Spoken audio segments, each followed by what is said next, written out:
It was a dark and stormy night, and I was busy settling some debts with a friend of mine, though what I really needed to do was my job, to review an MLP comic.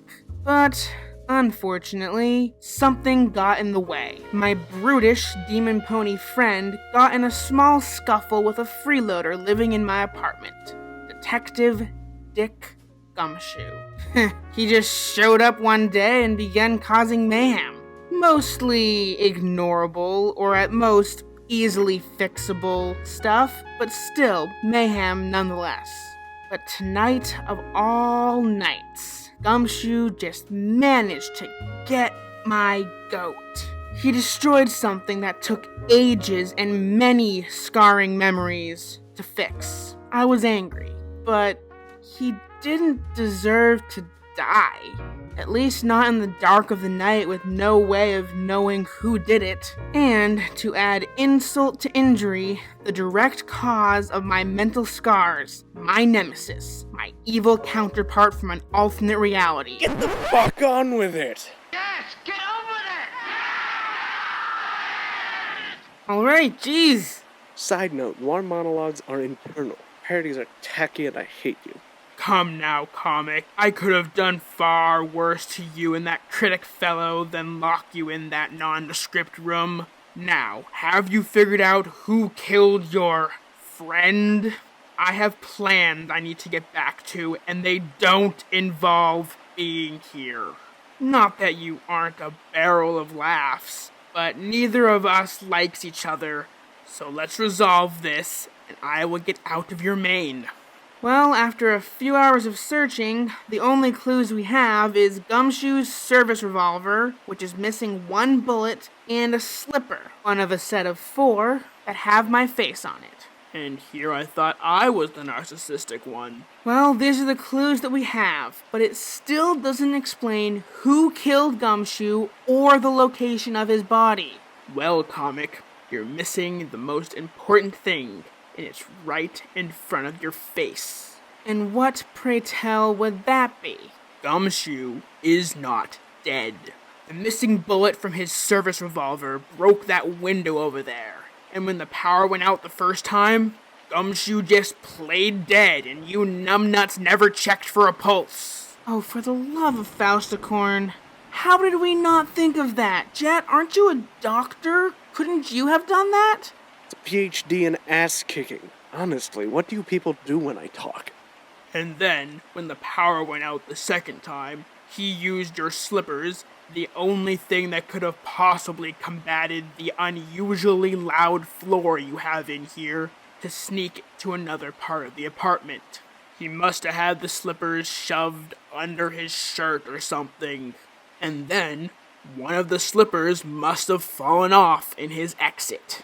Seriously, comic, you couldn't see a tree if the forest was right in front of you. Well then, when I find him, I will politely show him the door. Jet, you are dismissed, and Seraph, before you skedaddle back to wherever you're holding up, you wouldn't mind fixing the circ again, would you? Only because it'll help with my plans. I'm not helping you out of the goodness of my heart. Well, with that plotline resolved, let's cue the black and white effect and start this review of Manehatten Mysteries Part 2. Hey, that rhymed. It would be a felony if I did not warn you of the spoilers in this video. So the day following the events of the previous comic, after one of the quickest recaps in the history of the comics, it's only one panel long. That's an Academy record. You see Fluttershy and Applebloom in disguises looking into what Rough Diamond will likely steal next. So after openly talking about stealing things, near a security guard I may add, they think that she/he will likely go after the 4-hoof pendant. Meanwhile, the remainder of the group, also in disguise, is investigating local jewelry and pawn shops to see if Rough Diamond has sold any of the stolen gems, and if possible, any of the sales ponies would have seen what he or she looks like. While Rarity looks around the shop, we get a previously on My Little Pony few panels as AJ fills in Bab's seed on their history with Trixie. Continuity! Once AJ is finished, we get one of the best character moments in the entire comic. Babs actually relates to Trixie due to Babs' actions in One Bad Apple, and she actually says a pretty powerful line, and I quote, "Just because you've been bad doesn't mean you're bad forever. It's hard when others don't believe in you, though. You gotta work to be good again." And she goes on to say that she believes in Trixie. Now, even though Babs was sort of redeemed at the end of One Bad Apple after we found out that she was bullied herself in Manhattan, and at the end of Magic Duel there's some sort of redemption for Trixie, I feel that that scene that just happened between Babs and Trixie was a much better redemption for both of them than what was shown in the show. Yeah, I said it. Come at me. Anyways, Rarity recognizes some of the gems as stolen, but unfortunately, Rough Diamond wore a cloak, so the sales pony was not much help. But he wasn't completely useless because he also got a glimpse of Rough Diamond's cutie mark, a diamond. Wait a second. Rough Diamond's special talent is stealing diamonds and other jewels. How the hell did she find that out? Did her parents name her Rough Diamond knowing she would grow up to be a crook? It leaves so many questions left unanswered. Darn you, cutie marks. You're a mystery wrapped in an enigma. But that is a topic to be covered on Some Pony Else's channel. I'm in the middle of a review. Also, through talking with the sales pony, we discover that Rough Diamond is in fact female. Good, I no longer have to say he/she. I mean, they may have referred to Rough Diamond as a she in the last comic or even earlier in this comic, but I guess I didn't pay that much attention because this is the point when I realized that Rough Diamond was a mare. So they all go back to Babs' parents' place, which, because it's in Manhattan, I'm just gonna assume that it's Aunt and Uncle Orange's. Anyways, side tangent aside, they all sit down and begin to plan how they're going to break into the museum to catch the real thief in the act. Because as I said in the previous review, as many action flicks can attest to, if you're trying to prove yourself innocent of one crime, any crime you commit while trying to prove your innocence don't count. The discussion then turns to who could possibly have been Rough Diamond in disguise at the theater the previous night. Because it couldn't have been just any ordinary pony in the theater, as Flutters points out, since the real Diamond was locked up in a safe. The only ponies that knew about the location of the real Diamond were Trixie, the chief, the police, the director, and possibly Trixie's assistants, though none of those ponies have a diamond as a cutie mark. So the comic then jumps to that night when the plan is already in action. First, they distract the incompetent police force and break into the museum. They get past the lasers? Nope, they're ropes because Apple Bloom gets caught in them. Also, nice callback with Fluttershy's dangerous mission outfit. It even has swing holes this time. Unfortunately, they are too late.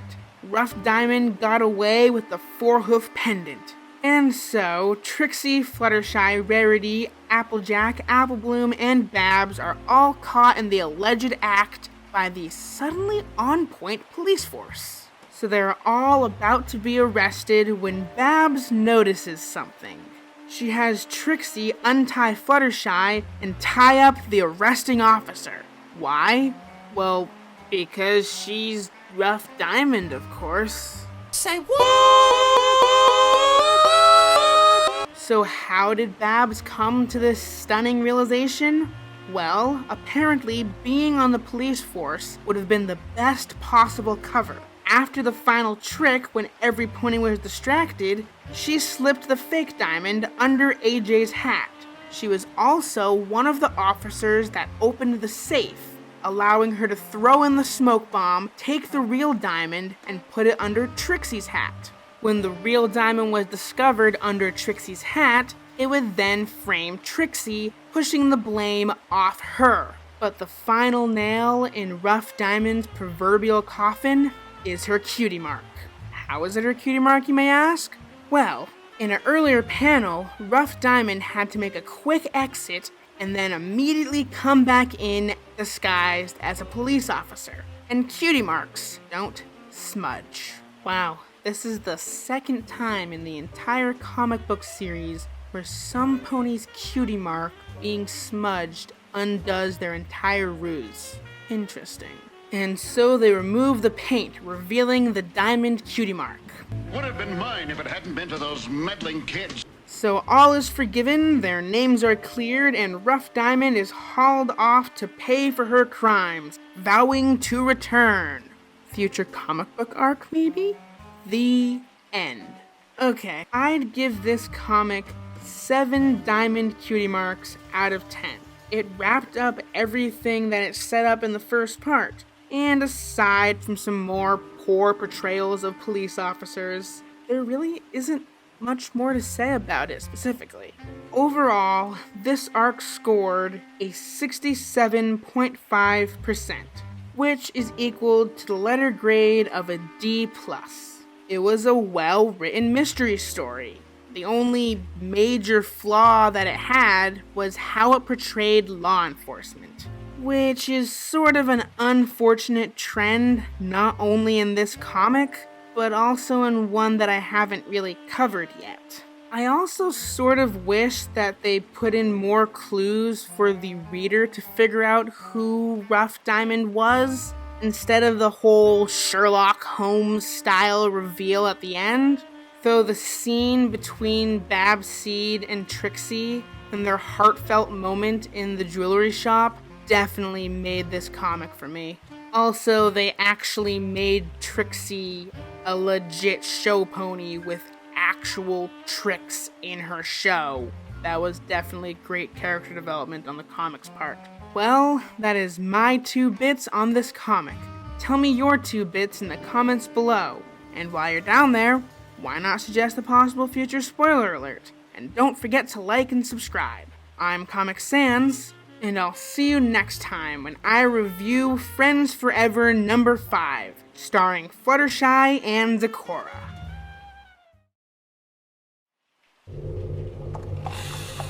Gumshoe, just the pony I wanted to see. Don't worry, I don't bite. So, detective, rumor has it you're not very popular around here right now. As it would turn out, that is a trait that we both have in common. How does that old additive go? The enemy of my enemy is my friend. So, I've got a little proposition for you.